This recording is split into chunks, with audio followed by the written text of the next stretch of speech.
मैंने आपको बताया था फिजिकल प्रॉपर्टीज़ के बारे में। सो इथर्स ROR होते हैं, जिसमें हमने कहा कि सेम है तो सिमेट्रिकल है, अगर डिफरेंट है तो अनसिमेट्रिकल है। These are the functional isomers of the monohydric alcohols कहते हैं, ठीक है। अगर वो साइक्लिक है तो ऑक्सीजन इन अ रिंग, तो वो साइक्लिक इथर्स हो गए। अगर ऑक्सीजन इन अ रिंग है वो साइक्लिक इथर्स में, अगर 4 से ज़्यादा ऑक्सीजन होंगे तो वो क्राउन इथर्स हो जाएंगे। अगर वो 3 मेंबर्ड रिंग होंगे तो वो एपोक्साइड्स हो जाएंगे। पर हम पहले इथर्स की बात करें। इथर्स हम कहते हैं कि ये water organic derivatives of water होते हैं, हाइड्रोजन एटम्स होते हैं, जिसमें हाइड्रोजन एटम अल्काइल ग्रुप के साथ अटैच हो जाते हैं, रिप्लेस्ड हो जाते हैं। ऑक्सीजन एटम sp3 हाइब्रिडाइज होते हैं। हमने कहा ना कि oxygen atom in a ring तो वो साइक्लिक इथर्स होते हैं। ऑक्सीजन अगर ज़्यादा 4 से ज़्यादा हो तो वो क्राउन इथर्स बन जाते हैं, ठीक है। इसमें 2 लोन पेयर होते हैं, 2 बॉन्ड पेयर्स होते हैं। As ethers are the bent molecules होते हैं, जिसमें COC angle is nearly tetrahedral, however HL angle depends on the size of the group attached to the oxygen. For example COC angle in the dimethyl ether 112 होते हैं and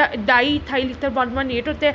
alkyl group कहते हैं कि जब alkyl group बढ़ता है तो वो स्टेरिक हिंडर्स के कारण रिपल्शन, जब वो अल्काइल ग्रुप बढ़ता है तो वो स्टेरिक हिंडर्स इंट्रैक्शन के कारण बॉन्ड एंगल बढ़ती है। फिर उन्होंने कहा कि the molecules of the ethers are weakly polar with oxygen having a partial negative charge होता है इसमें। फिर उसमें that is attach with the carbon, जो पार्शियल नेगेटिव चार्ज वो कार्बन के साथ पॉजिटिव चार्ज के साथ अटैच होता है due to the bent shape of the molecules होता है। The dipole moment of the one CO bond does not cancel out the dipole moment of another. एक डाइपोल मोमेंट दूसरे डाइपोल मोमेंट को cancel नहीं करता। Net इसमें net dipole moment होती है, ठीक है। Like the diethylene ether has the dipole moment 1.18 D।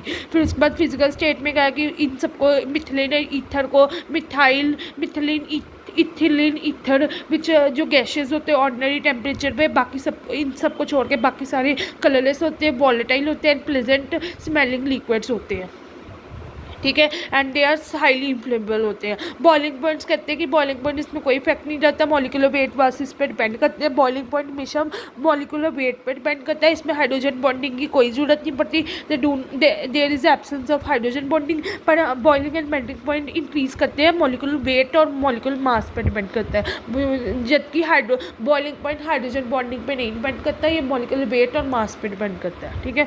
Molecular masses पे डिपेंड करता है। और सॉल्युबिलिटी हमारी ये सॉल्युबल होते हैं due to the hydrogen bonding होती है, ठीक है। और उसके बाद ethers are very good solvents होते हैं, और ये इसमें हाइड्रोजन बॉन्डिंग होती है। और डेंसिटी हमारी इसमें उन्होंने कहा है डेंसिटी इंक्रीज करती है with increase the molecular masses. Next is chemical properties.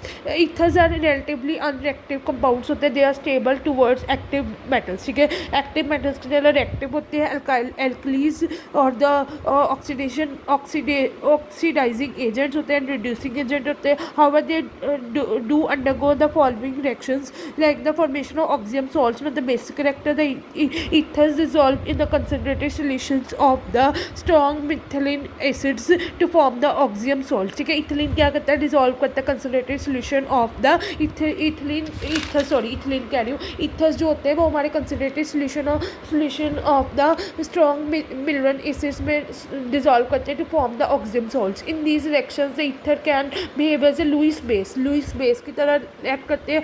That is presence of 2 lone pairs of electrons और ऑक्सीजन। मैंने आपको कहा ना इसमें 2 लोन पेयर्स होते हैं, 2 बॉन्ड पेयर्स होते हैं ईथर्स में, ठीक है। Ethers are having the 2 lone pairs of and 2 bond pairs of electron.